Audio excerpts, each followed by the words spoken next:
बाद front cam आया। इससे पहले फ्रंट कैम था, हाँ? तो what made it possible? Video call. Okay, तो 3G में ये जो हाई स्पीड डेटा, उस समय 2 Mbps was high speed actually. Even BSNL broadband भी जो देता था ना, वो 512 kbps को ब्रॉडबैंड बोलते थे। कितने लोग आपने यूज किए होंगे, है ना? 512 kbps speed used to be known as broadband बोलते हैं। तो फिर मोबाइल में 2 Mbps मिल रहा है तो अच्छी बात है, बट 2 Mbps भी नहीं मिला। 384 kbps इंडिया में 3G में दिया, 384 kbps। उस समय आपको याद है HSUPA, HSDPA, HSPA करके high speed packet access, H+ करके आता था। Okay, that was basically 3G। So this 3G technology was developed by, मैं 2G के बारे में बोला था ना, who was responsible for development of standards of GSM? ETS। Similarly 3G के लिए एक 3GPP करके एक कोलैबोरेशन बनी। 3GPP stands for Third Generation Partnership Project। 3GPP, Third Generation Partnership Project। So this organization is responsible for the development of initially 3G, अभी 4G, 5G, 6G, जो भी G आए अभी यही लोग करेंगे। So who is the stakeholders of this 3GPP? इसमें कौन कौन पार्टनर्स है? इसमें सारे मतलब जितने भी ओरिजिनल इक्विपमेंट मैन्युफैक्चरर्स, इनके भी रिप्रेजेंटेटिव्स है, R&D institutes, academias, all are collaborated together and they are working on the latest mobile communication technology। So 4G या LTE को पहली बार ये लोग 2008 में पहली स्पेसिफिकेशन निकाला है।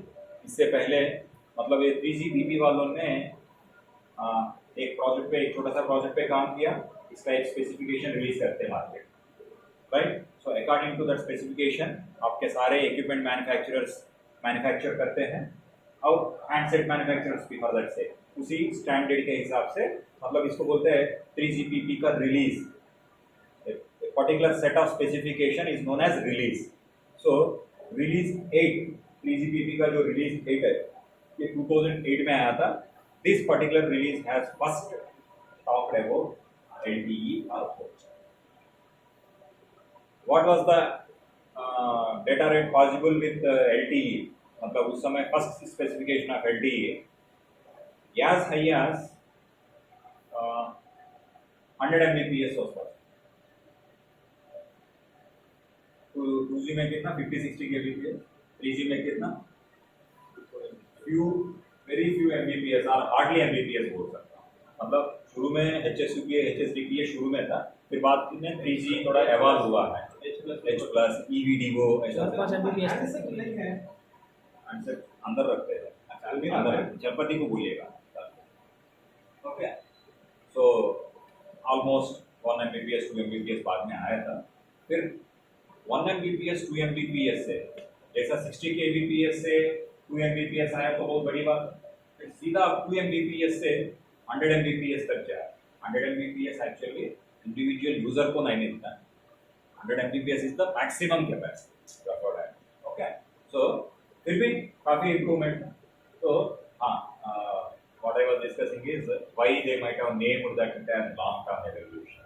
तो मैं थोड़ा क्रोनोलॉजी बताया था ना आपको, करीब 96 में 2G आया था, फिर 2010-11 में 3G आया, फिर 2016 में 4G आया। Whenever this technology gets changed, all the companies have to invest a lot of money on that, procuring the technology। और कस्टमर्स को भी अपना हैंडसेट्स को 2G वाला हैंडसेट 3G में नहीं चलता था, 3G वाला हैंडसेट 4G में नहीं चलता, हर बार कस्टमर को भी बदलना पड़ रहा है। So that way they thought that this is going to sustain for a long time. When they introduced 4G ना, सो दे थॉट दैट ये बहुत लॉन्ग टर्म के लिए जो एवोल्यूशन हुआ है ये बहुत लॉन्ग टर्म के लिए चलेगा। That is the reason they might have named as long term evolution. अभी 5G आया तो this is part of LTE होता है।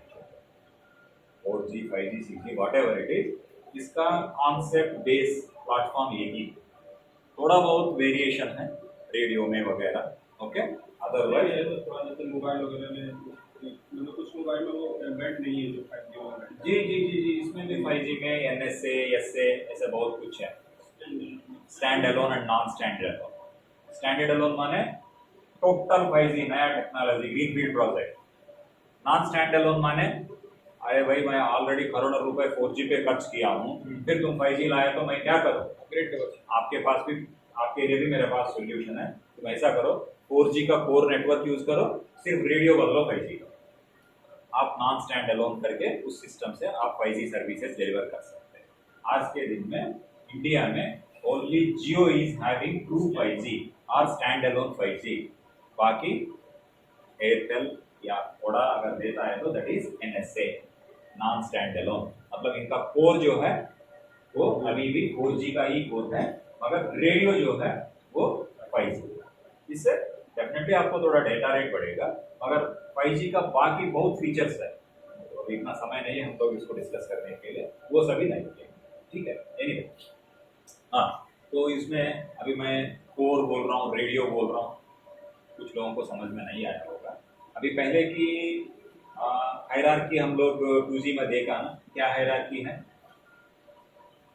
मोबाइल से टावर या बेस स्टेशन से base station controller, base station controller से आगे एक राउटर करके एक है रेड अडाप्टर यूनिट, फिर वहाँ आगे MSC, फिर इन केस ऑफ GSMR एक IN करके सेपरेट, या ISDN एक्सचेंजेस या internet. So this is the hierarchy, right? अभी जब 4G आया ना, थोड़ा ये हायरार्की को कम कर दिया। हायरार्की ज्यादा होने से क्या दिक्कत है? कोई प्रॉब्लम आया तो कॉम्प्लेक्सिटी बढ़ता है, लेटेंसी से फॉर एग्जांपल अगर हायरार्की समझना है तो एक छोटा सा एग्जांपल देता हूँ। अगर आपका लीव एप्लीकेशन जो है, आपका CMD को सैंक्शन करना है, आप इंडिविजुअल एक असिस्टेंट मैनेजर की leave application, go all the way up to CMD,